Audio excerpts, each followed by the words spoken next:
In the Trench Crusade, do God and the devil both draw power from pain and suffering? Are they more similar than we think? And what could this mean for the side of the Church of Antioch? Welcome back to the trenches, friends, and let's begin. The definition of goetic magic, i.e. the magic used by the court of the seven-headed serpent, is abilities and powers which use the suffering of mortals as spiritual energy to unleash the reality-bending powers of the demons. As God's plans for the universe is disrupted and perverted, the infernal sorcerers and other demonic creatures can use the released primordial energy of creation to alter reality.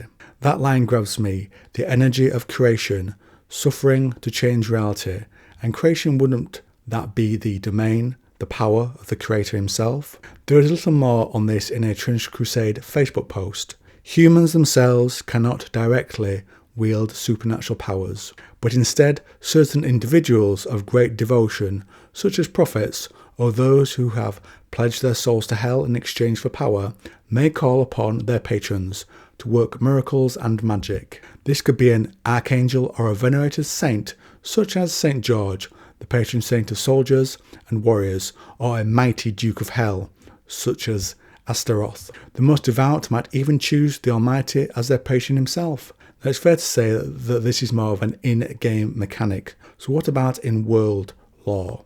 One good example is the Dreadnought, the power of the trench pilgrims, the Anchorite. From the lore primer, shrine Anchorites are metal behemoths, some 12 to 15 feet tall, a living altar of war, almost completely immune to any damage, with a diesel engine belching smoke and trumpets, echoing with prayers.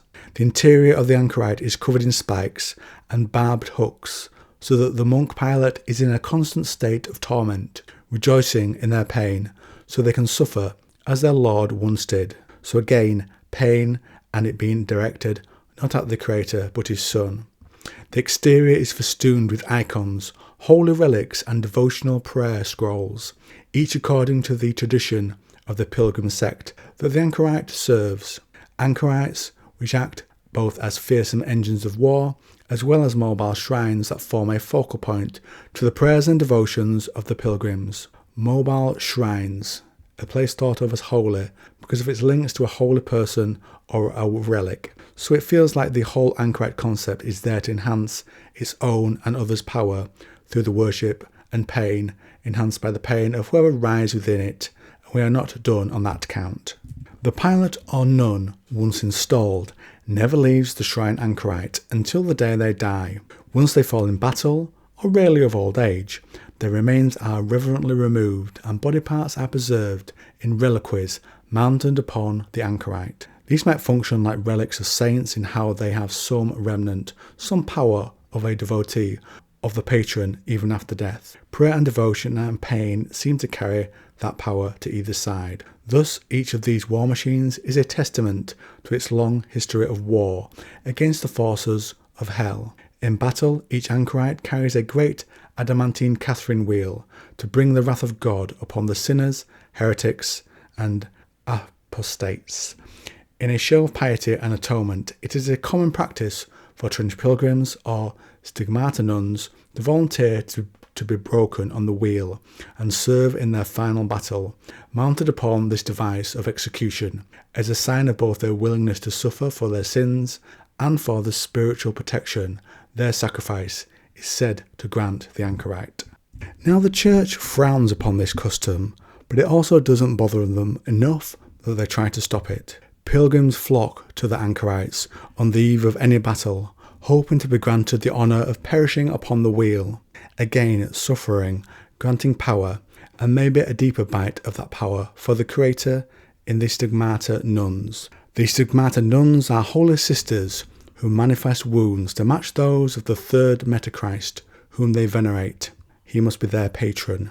Each bleeding wound that they suffer makes them stronger, not weaker, as their devotion to suffering, as their Lord once did, gives them strength and endurance, not found in common mortals.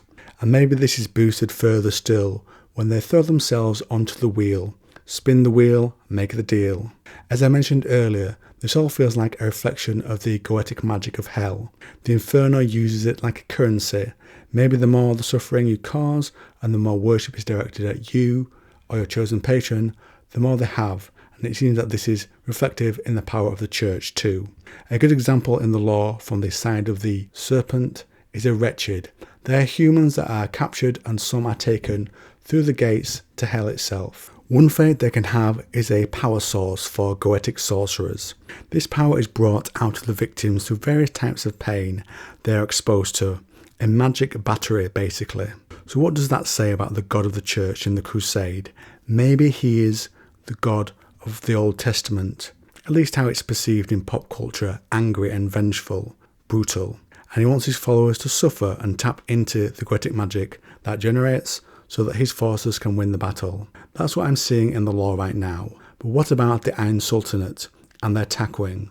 Using the mysterious Jabarian process called takwin, the Sultanate's alchemists are able to create artificial life and produce all manner of strange, wondrous beasts and automatons to delight the masses. The Lion of Jabir is one of them, and it's noted in some tragic cases the lions are created with human-like intelligence and are racked with existential dread as they realise the horror of their natural origins, and the homunculus, who aids the alchemists and who they create, can also have intelligence enough also to be aware of their own suffering too. So there is the possibility that their suffering also empowers the creator, though the Jabarian magic of the alchemists seems to be founded not in goetic magic, so I'm not confident in that tie-in. So perhaps the god of the Trench Crusade is a dark one, and not dissimilar from the court of the seven-headed serpent, or perhaps he might think this is necessary to stay in control and stop the devil disrupting his plan further with their own power. I think it depends how you view the god in Trench Crusade.